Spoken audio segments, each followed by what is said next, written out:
we await football in some capacity, including on the NFL level. The Saints are set to start training camp last week of July. That's pretty close to now. And at this point, all systems go. Things can change day to day. Who knows? Preseason, we know, will at least be cut in half, if not totally. Regular season still on time as we stand at this point. The one thing we universally believe is it's going to happen. It's just a matter of when and what it looks like. Joining us now to talk a little bit about that, but also to reminisce about some wonderful moments in New Orleans Saints history, is a guy that provided a whole bunch of those, and a friend, and a guy that had accomplished enormously in a very short period of time at the highest level. And when you look at the numbers to this day, you know, he nailed right at 82% of his field goal attempts and 99.5% of his extra points. And it just illustrates how hard it is to get one of those 32 jobs in this league because he was that good. And it's been a journey to try to re-enter that portal, so to speak. Great to have Garrett Hartley with us. Hey, Garrett, listen, a pleasure. I hope you're doing well in these unusual times we find ourselves in. Yeah, hey, it's good to be on, guys. You know, it's definitely I think it's been crazy times for everyone. You know, not just athletes, but you know, this is so much more than sports with affecting our everyday lives. As you know, we move forward and we get through it together. And you know, I think sports coming back, regardless if it's football or you know, anything, it's going to give people some you know, some things to look forward to. Couldn't agree more. We've talked about that on the show already today. And the point I made to introduce you, it's amazing. I think in all aspects of life, we have to be grateful for what we have rather than to be upset about what we don't have. You had an opportunity to kick in that league for 6 seasons and with great success and reaching the highest pinnacle of the profession. And yet when you don't have it, you realize how special it is. It's a very fine line, isn't it, Garrett? It certainly is. You know, I was blessed to have, you know, 8 years in the league. Obviously, I was able to play 6. The other 2 were because of injury. And, you know, just looking back at it, and, you know, it's funny, the things that you miss most. And, you know, everyone loves game day, but, you know, having that camaraderie, you know, in the off season. And unfortunately, no NFL team has been able to have that this off season. I'm sure guys have been getting together here and there for, you know, small number of workouts, but when you have the team there and you're grinding next to your friends, it creates a different dynamic of trust and respect throughout the locker room for one another, knowing that everyone's putting in this type of work together. Ed? Garrett, Super Bowl 44, end of the first quarter, Colts 10, Saints nothing. And you've got a chance early in the second quarter on a 46-yard field goal. Did you sense right there that, boy, we need points desperately, we need to get on the board here? Was there any extra special pressure on that kick? I think there's pressure on every kick. And if there wasn't, then obviously I didn't need to be doing it. You know, regardless if it was the Super Bowl or NFC or just because it's a divisional game, every time I was to step foot on the field to help my team put up points, and obviously that's what my job was. Looking back at the Super Bowl, coming off, you know, 2 weeks prior from the NFC kick, you know, confidence is running high. The mechanics, the work week has all been great, and you just got to trust, you know, trust your muscle memory. And in that case, it was able to. Not a doubt in my mind that I was going to go out there and, you know, potentially be a weapon for my team and to go out there and put up points every time I was asked. And you mentioned the Vikings game. To me, that was the biggest kick because you don't get that opportunity otherwise, and because of the circumstances of what happened there. If you don't make that kick against the Vikings, they get the ball, and based on the rules then, as we all know, which changed after that, a field goal wins a game. So it doesn't make any difference how you score, but that's your score. So from that perspective, it was huge because Minnesota had moved the ball well other than the interceptions, and their chances of getting it back and kicking a field goal were large. I remember Peyton's comments to you before you went on the field, and Brunell held it well, and you knocked it right down the middle. You felt nothing then, I guess, when you made that, correct? Right. No, it was Well, there's a lot of emotions, obviously, but I guess and I was just talking about this with someone the other day. My whole life, I was bred to focus on a very short amount of time, and when you're condensed to that, and your focus level, the energy, it's almost like a poker face, so to speak. Walking out there, knowing and hoping that you got the whole cards in the pocket, and you're just waiting on the flop, and you're trusting it. And I've never experienced more of a quiet situation. Literally feeling and hearing my own heartbeat. I think even when Peyton was talking to me, it literally took me going back and watching the NFL footage to him being mic'd up to talking to me. I didn't really remember much other than this is why you deserve to be here. Yeah. Can you tell when you're watching games these days and a new kicker comes into the league, can you tell whether that kicker is going to make it or not? Not necessarily, but sometimes there's a confidence thing, especially early on in people's careers. I feel like is a make or break. If you're not successful, literally within your first year or two, your confidence. And I'm not saying that there's 32 job openings in the world for what we do. So every guy that's out there is talented beyond recognition. It's just a matter of being able to actually execute it on game day in the pressure. And unfortunately, some people fall short of that. Garrett Hartley with us, Ken Trahan, Ed Daniels, 260-1061. When you ponder the fact that 10 years down the road, you still hold the record for the most field goals of 40 yards or more in a Super Bowl, it's got to be a little bit mind-boggling. I guess it's got to be a little bit humbling, and it's got to be exciting at the same time. I mean, it is. It truly. But unfortunately, we can't dictate how far our field goals are going to be. So, at that point in time, it was just, hey, I have to just be out here to execute this to keep us in the game. And, fortunately, we were able to do that, not just on my end, but, it starts from the protection to having the perfect snaps from Jason Kyle to, Brew Daddy, giving me a perfect hole with the right lean. And obviously I was just the finishing aspect of it. So when you practice that, how many times do you think you practice that over the course of a season? That snap, hold, kick, where it becomes absolutely, totally, and completely routine, even in a high-pressure situation like that? Well, I mean, that's obviously what you strive for. There's no amount of practice that could put you in scenarios for a potential NFC game winner to go to the Super Bowl. I remember as a kid, I didn't even play football. I played soccer, but I had a football, and I remember I was in my neighbor's yard, and we had 2 trees in my yard, and I would tell myself, hey, this is to win the Super Bowl and things like that. Keep in mind you're kicking a peewee, soccer. Maybe I was 12. I don't know how far they were going, maybe 45, 50 yards at 12, 13 years old. And then finally got back to around 60 when I was 14. But when I started playing football, having that muscle memory is, I couldn't tell you the reps over my career. I spent more so on the practice fields from 14 to, I'm 34 now, and I kick here and there. I'm not exactly sure if I'm going to try to continue, but thousands upon thousands. You probably think 30, 40,000 reps over half my life. In fact, I was going to bring that up next because you were going to kick in Vince McMahon's latest iteration of the XFL, but an injury prevented you from doing so, if I'm correct, and you had a job there. Talk about that, number one, and number two, how unfortunate it is that another league like that doesn't work because it does provide more jobs and opportunities. Right. So backtracking to this, and so 2 years ago in May, I had to have an artificial disc replacement in my neck.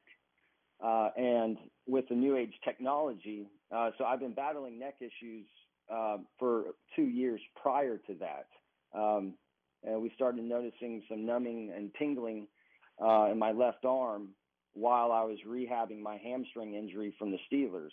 And I didn't think much of it, but obviously it progressed rather quickly. And then now it's a downhill spiral. And the only thing that was left to me to do was to go out there and actually have the surgery. I opted for the artificial disc instead of a fusion.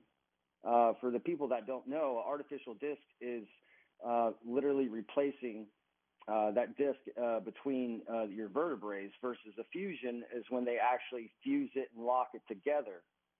It's a better technology, especially at my age, as far as range of motion. And idea is that this implant will last me a lifetime, and it won't create pressure on my adjacent joints above and below. So the XFL had originally thought I had a fusion, but when they found out I had an artificial disc, that's why they did not clear me to play, even though I was cleared from my world-renowned spine surgeon, which was the same surgeon that operated on Peyton Manning, Tiger Woods, even Greg Zuerlein, the kicker for the Rams. Now, he had a different procedure, but there's professional soccer players in Europe that have artificial discs. There's active military infantry and elite units that have an artificial disc. And it was really unfortunate. One morning I was 19 of 20, snap hold kick with a long of 55. And then that afternoon I'm telling me that they won't pass my physical because they didn't want to take a chance of something potentially catastrophic happening, even though I've been told that any type of impact it would have taken to potentially dislodge what I have in my neck would have been catastrophic for any person out on the field. Well, again, that's a risk you were willing to take, and it does remind me of Peyton, but it also reminds me of Delvin Breaux, who, of course, overcame tremendous odds and being told he can't play football anymore after high school to be able to play, and he's continuing to play in the Canadian Football League when they play after a nice career with the Saints. So, look, I think in that particular instance, if your doctor has done it well and clears you, then you ought to have the opportunity to do it. Just my opinion, but what do I know? It's 260-1061 if you'd like to join in the conversation with Garrett Hartley. Here's Kurt in New Orleans. Hey, Kurt, thanks for the call. You're on with Garrett Hartley. How doing? Hey, Kurt. How doing, gentlemen? Good. Hey, gentlemen. Good morning. I just want to say, Garrett, man, I know you may have heard this many times, but you were that Martin Anderson type of sureness, not just quality, but you just knew it was going to happen. You caught fire the last couple of years, especially. And my question, I guess, is thank you for one thing. Thank you so much. I appreciate that. Yeah. That's the least I could do. Thank you. But the second thing is, were you? They talk about being in a zone. That 09 year, did you feel you were in the zone the entire year, or was it more game by game? If you were, because it just felt like everything you touched turned to gold. And I don't know if in the zone is the right terminology, but you know what I'm saying? Were you walking on water? Right. Did you feel like you were? Well, so especially in any position, but especially being a kicker, there's a fine line between being confident and cocky. And you have to flirt with it every time out there, because there's not a doubt in your mind when you walk out on the field that, hey, I'm putting this through. Because if you don't have that mentality, then you're not going to be a kicker in the NFL. Bottom line. And as a lot with the other players, you have to believe that you're the best. Right. And so going into that, I remember, my rookie year in 2008 when I joined the season or the team halfway through, I finished 13 of 13. Then going back, obviously there was a slip up because I did not have the TUE exemption going back, and so I got to meet John Carney when I was suspended those 4 games, and that was a blessing in disguise, because learning from a guy like John, and we're still friends to this day, and really just took the talent and put it into a mold and really taught me how to be a professional and go about my due diligence on and off the field. And having that and then getting into these games, it's like, hey, my whole life I felt like I was groomed for those moments. Playing, I was a pitcher and catcher in baseball, and then I played goalkeeper in soccer. So I always liked the pressure situations. There's no room for error. Put me out on the field, let me do my thing, and let's go home and celebrate. Man, thank you so much. Just appreciate you. Thank you so much. Have a good day, yo. All right, you too. Thank you. All right, Garrett, thanks for the call, 260-1061. I was going to bring up John Carney next because it's pretty special, Ed, and I'll let Garrett comment. But when you are in a business, and it's hard to get that job, as we just talked about, and you're the guy helping the guy who's going to take your job, and that's exactly what this was all about. John Carney did so with an open mind and open heart, a giving nature, and continued to help Garrett and remained his friend. Speaks volumes about Carney and what kind of person he is. John is in the Saints Hall of Fame, and being part of that committee, as you and I have been for a long time, and with myself chairing that, I think Garrett's one of those guys that deserves not only serious consideration, but real consideration. A comment on that, but then about Carney and about the character that I'm talking about, Ed. Well, one of the things that we look at when you talk about a player being a Saints Hall of Famer is the ability to come through in the clutch situations. And the gentleman we're talking to certainly is part of that. But, getting back to John Carney, he may be one of the coolest guys I've ever met. And the thing about him is that he was so selfless helping others.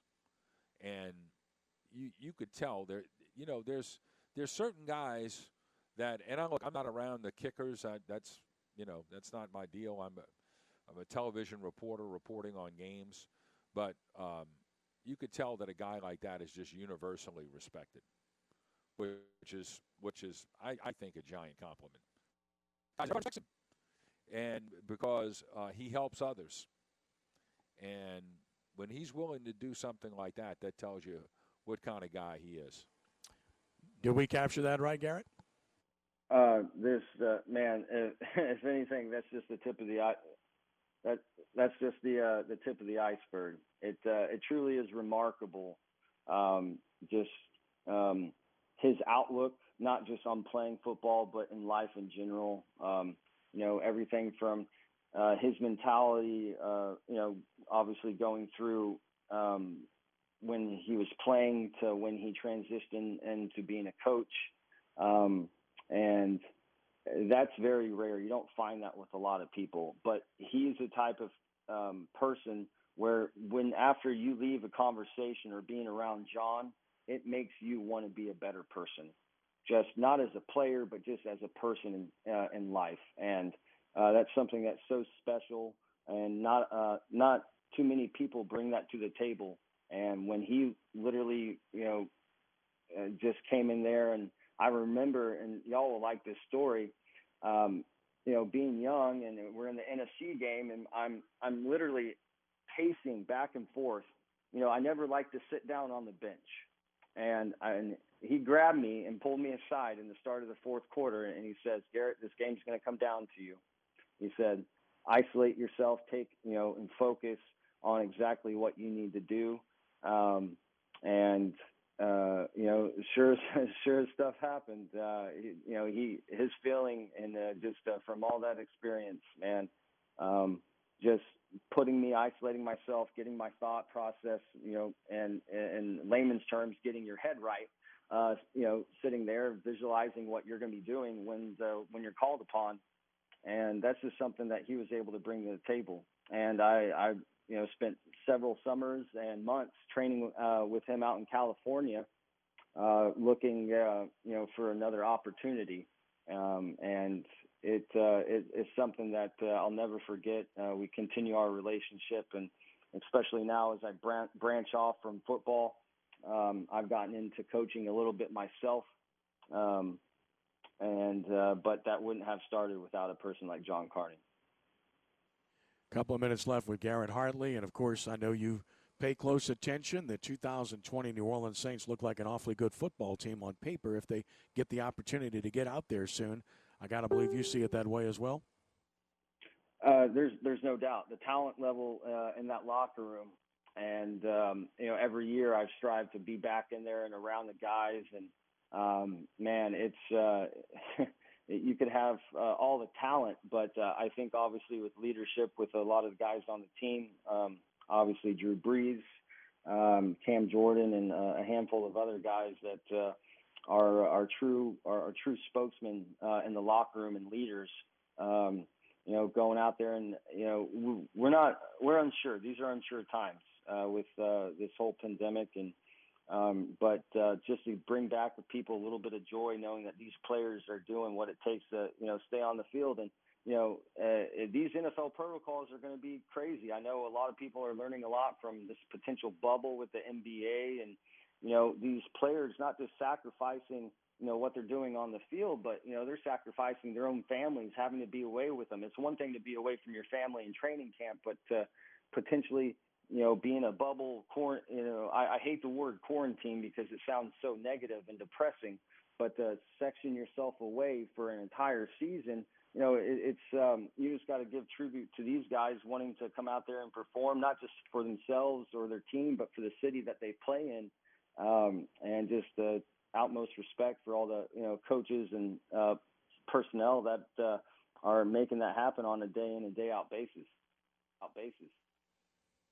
Yeah, it's a weird dynamic, and I don't know about you, Garrett, but I've watched some of these English Premier Soccer League games in MLS, and there's no one in the stands, and it genuinely is weird. And I could only imagine an NFL game, and I think we're going to get to that point here soon, where there's nobody in the stands or very few people. And I just think that, boy, that's going to take some getting used to. Agree?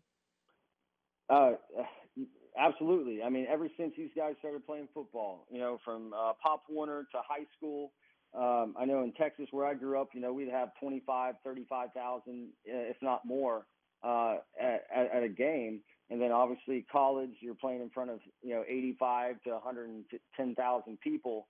And so it's going to take home field advantage almost off the table. So these guys, and they're great self-motivators.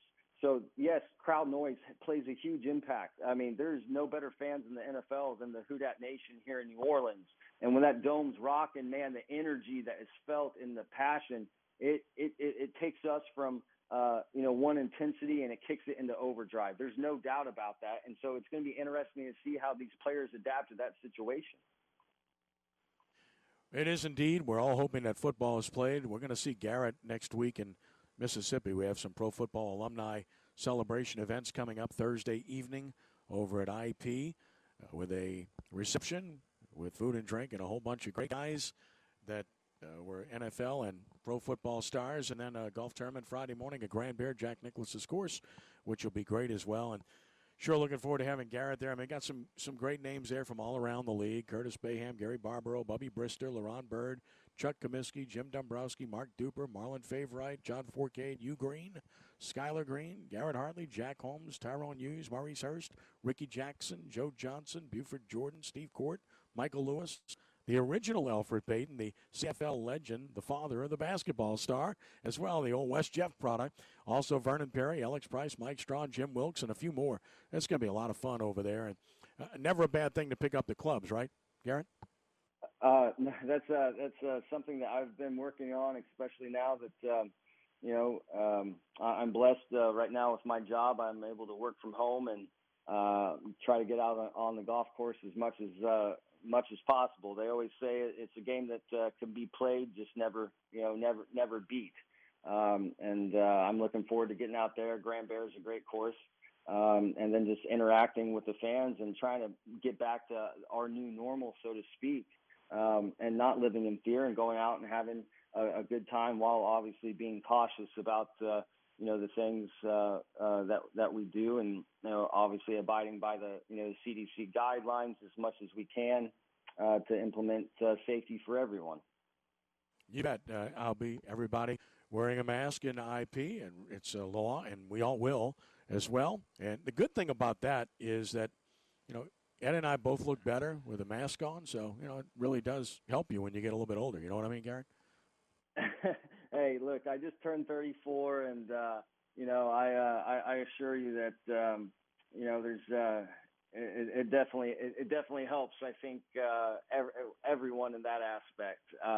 It's crazy because through all this, and it got me into what I'm doing now, and I partnered up with a chemical company, and we're with school districts and businesses, and just helping these people get back to this new normal, and that's what it's about. Just everyone coming together, working together for the greater good of mankind.